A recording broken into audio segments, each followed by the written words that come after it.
Welcome back to Dronacharya IAS YouTube channel.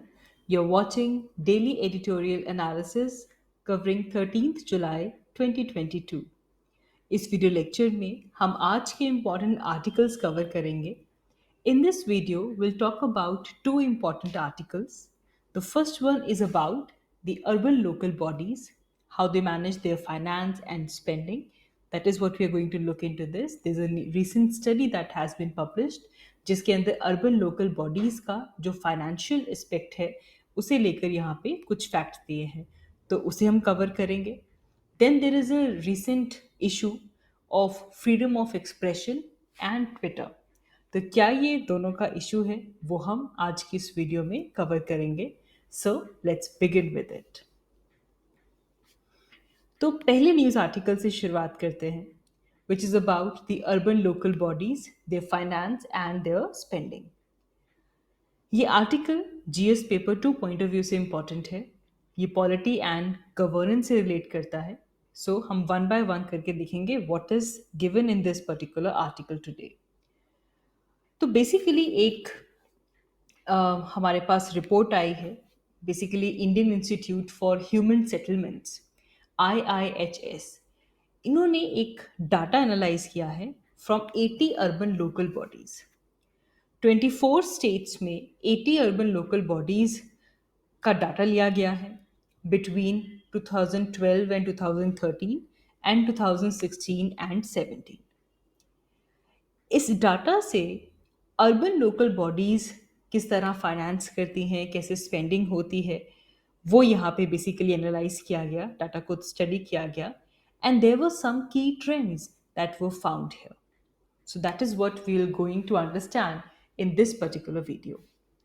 Now इससे पहले कि हम फाइनेंशियल और स्पेंडिंग एस्पेक्ट्स पे जाएं, सबसे पहले समझते हैं what is an urban local body.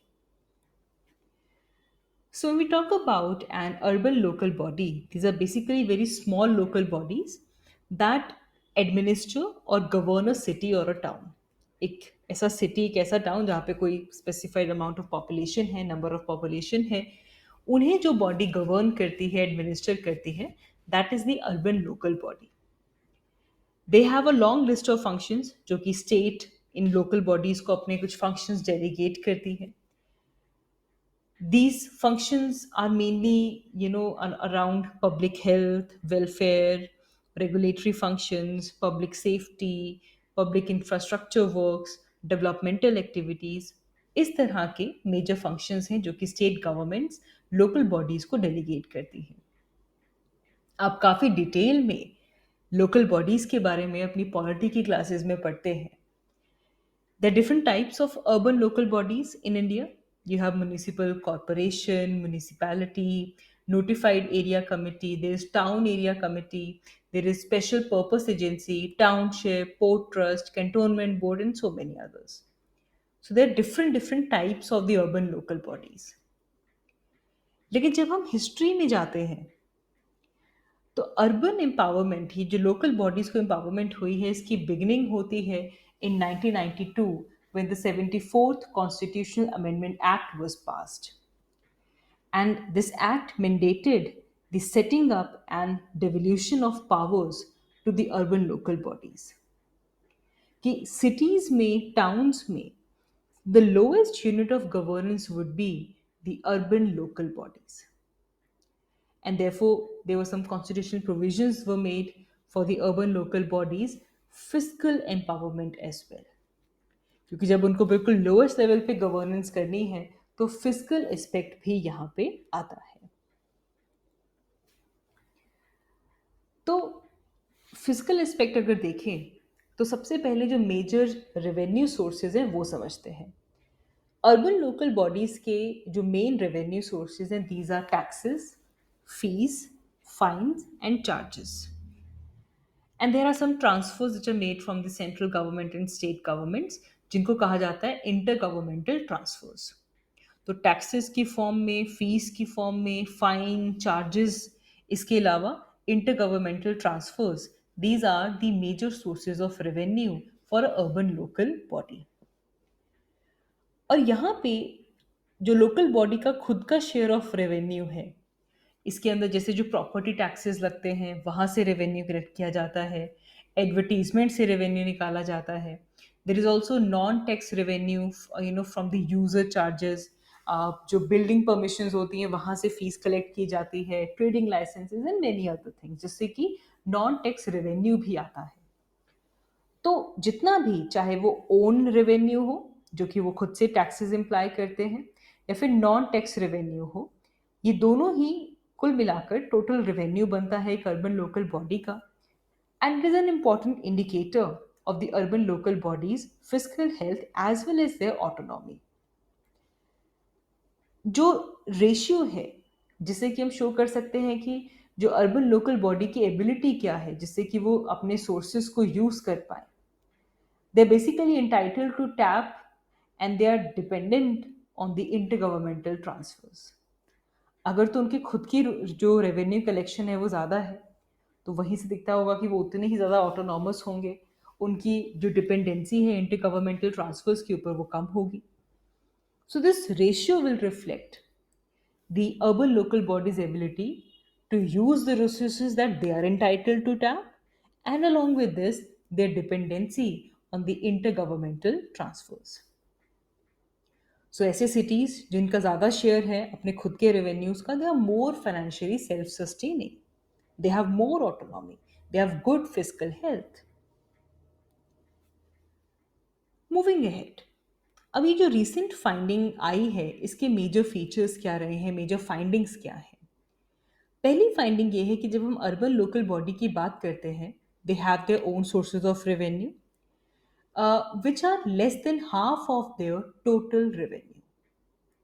मतलब जो टोटल रेवेन्यू जो अर्बन लोकल बॉडी को मिल रहा है उसमें से लेस देन हाफ उनका अपना सोर्स ऑफ रेवेन्यू है। एंड ऐसा नहीं है कि पोटेंशियल नहीं है, there is a lot of potential जहाँ से अर्बन लोकल बॉडीज रिसोर्सेज जो रेवेन्यूज हैं वो सोर्स आउट कर सकती हैं, but there is a large untapped potential as well. Urban local bodies का अपना खुद का जो रेवेन्यू है, out of the total revenue that they receive is around 47%.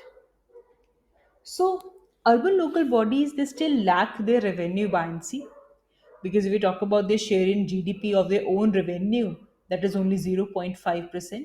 ये जो 5 ईयर पीरियड था उसमें उनके खुद के जो रेवेन्यू का अगर हम शेयर देखें तो सिर्फ वो 0.5% है। यहाँ पे property tax single largest contributor है in terms of the urban local bodies own revenue.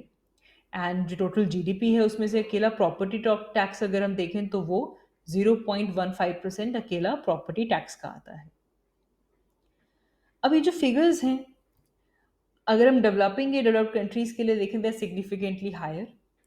Developing countries में 0.6% आता है, डेवलप्ड कंट्रीज में अराउंड 1% चला जाता है। So this basically indicates that the this is not being harnessed to the potential in India. जितना होना चाहिए उतना पोटेंशियल इंडिया के अंदर हार्नेस नहीं हो पा रहा है। इसके अलावा जो इंटर गवर्नमेंटल ट्रांसफर्स हैं ये शो किया गया है these are the important sources for the urban local bodies, क्योंकि उनके खुद के जो रेवेन्यू के कलेक्शन दैट इज इनएडिक्वेट।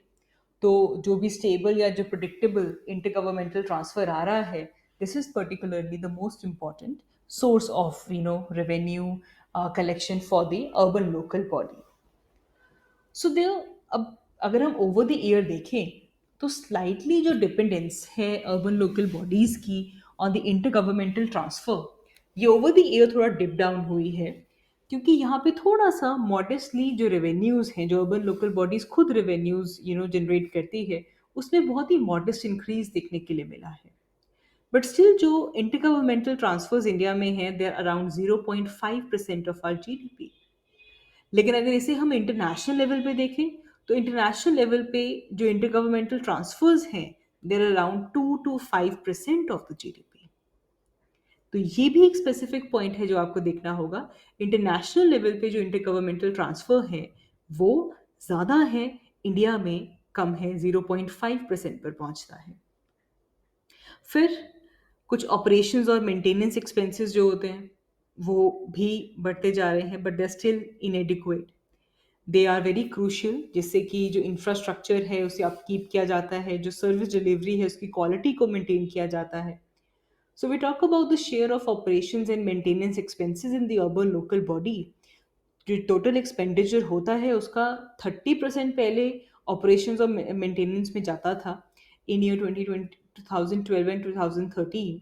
लेकिन इन 2016 एंड 17 ये इंक्रीज हो गया टू 35%. तो ऑपरेशंस और मेंटेनेंस के जो एक्सपेंसेस हैं वो इंक्रीज जरूर हुए हैं, but they are still inadequate. तो ये हमने यहाँ पे देख लिया कि मेजर फाइंडिंग्स क्या हैं. अब हमारी ये नॉलेज तब कंप्लीट होती है जब हम इसको रिलेट कर पाएंगे कि वो मेजर इश्यूज कौन कौन से हैं जो कि अर्बन लोकल बॉडीज फेस करती हैं. First issue is lack of autonomy. When it comes to city management और जो सिटी लेवल पे जो फंक्शंस हैं, they are usually managed by the prestatals, or they're managed or accountable to the states. And urban local body all across the India, they have this lack of autonomy in this. Plus, there are also several taxation powers which has been not devolved to these bodies. वो अभी भी state government के पास है. State government ने कुछ taxation powers अभी भी local bodies को डिवॉल्व नहीं की है, जिसकी वजह से जो म्यूनिसिपल एरियाज हैं, जो म्यूनिसिपल बॉडीज हैं, they are stressed under finances. तो इन चैलेंजेस की वजह से जो सिटीज हैं वहां पे हम देखते हैं there is poor service delivery. और अब क्योंकि फाइनेंसेस नहीं जब मिल पाएंगे तो इससे एडमिनिस्ट्रेटिव और गवर्नेंस चैलेंज भी आ जाएगा at the municipal level as well. India का जो अर्बन लोकल बॉडीज हैं, these are the weakest in the world, especially if we talk about the fiscal autonomy and in terms of the limited devolution of revenue जो state governments ने दिया है. So they don't have any autonomy, they don't have much of the resources, which makes it weakest in the world in terms of this. They also have very limited capacity to raise their resources through their own source of revenue. A property tax, suppose उनका खुद का source of revenue है, कितना बढ़ा देंगे?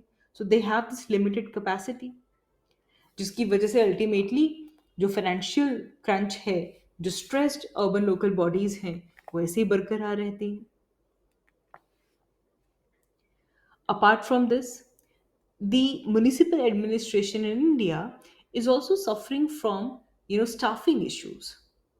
अब staffing issue की वजह से जो बेसिक अर्बन सर्विसेज हैं वो डिलीवर नहीं हो पाती हैं.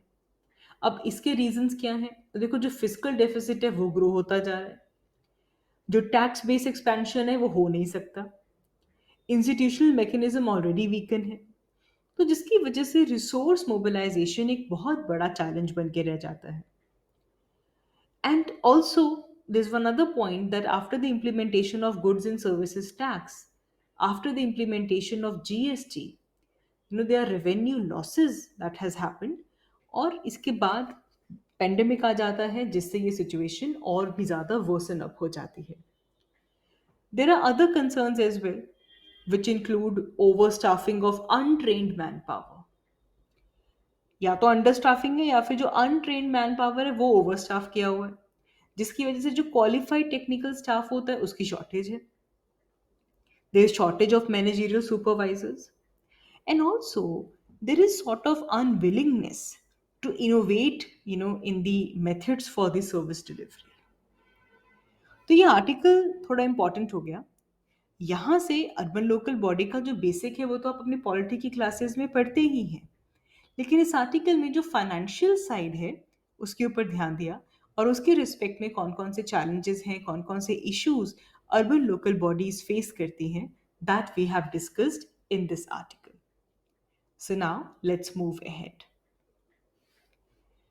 Moving ahead, our next news article is important again from polity and governance point of view. It is about the freedom of expression and, in this terms, the role of Twitter. So why we are talking about it? What is the issue? So recently, Twitter has moved to Karnataka High Court.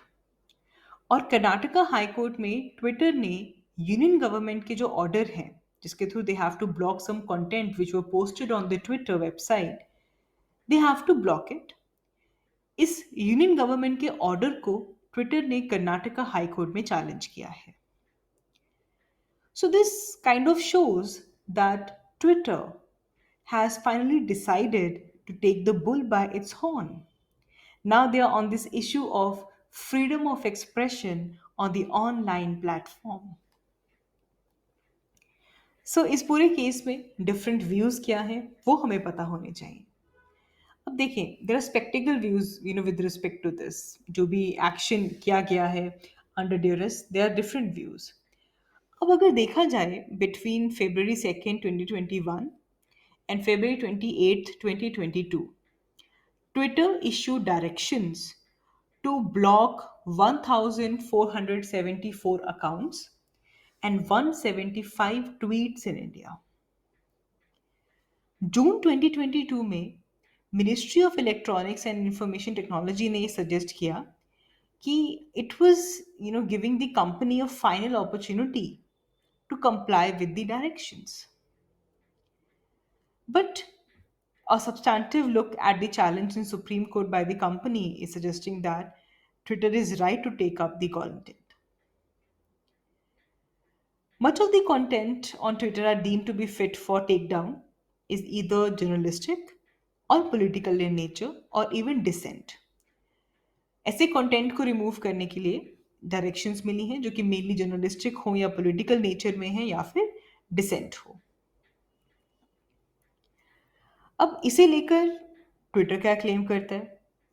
Twitter का ये कहना है, Twitter is accurate in saying that government has not complied with the rules under the information technology act. क्योंकि अगर हम IT act देखें तो it basically calls for the hearing of author of the content beside immediately before any take down action. इससे पहले कि take down कर दिया जाए, the IT act calls for hearing of the author of content. So the provision of rules was one of the key reason why Supreme Court upheld the constitutionality of Section 69A of IT Act, the famous Shreya Singhal versus Union of India 2015. तो ये जो provision है कि जो भी author है उसे पहले हेयर किया जाएगा एंड इंस्टेड कि बिल्कुल इमीडिएटली उनका जो कंटेंट है उसे टेक डाउन कर दिया जाए. Section 69 empowers government to restrict the access to online content in the interest of sovereignty and integrity of a country, security of the state, or if it disturbs the financial our friendly relations with the foreign state.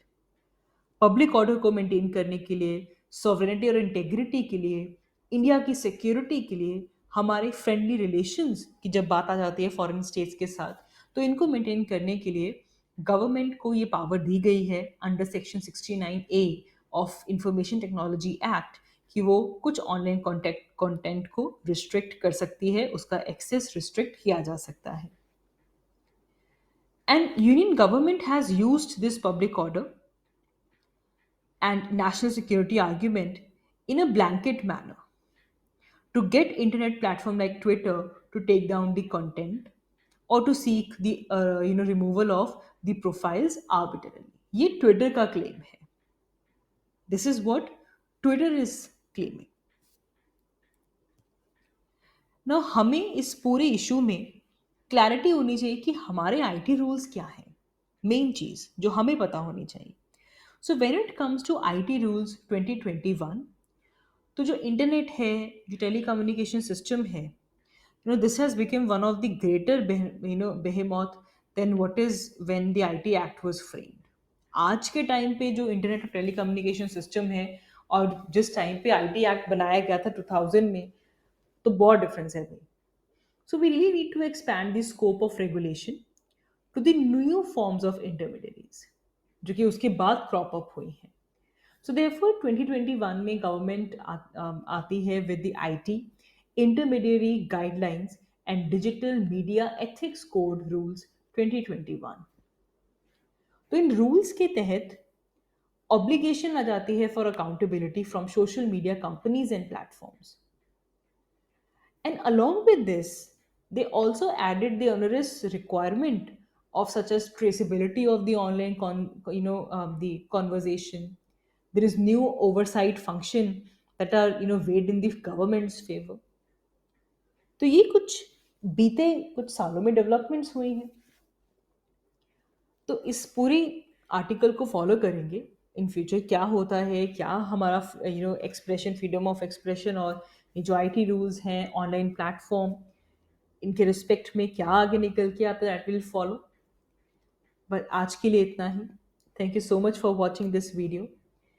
If you like this video, please do like and comment down below. And I will see you all in my next one. Thank you so much for watching.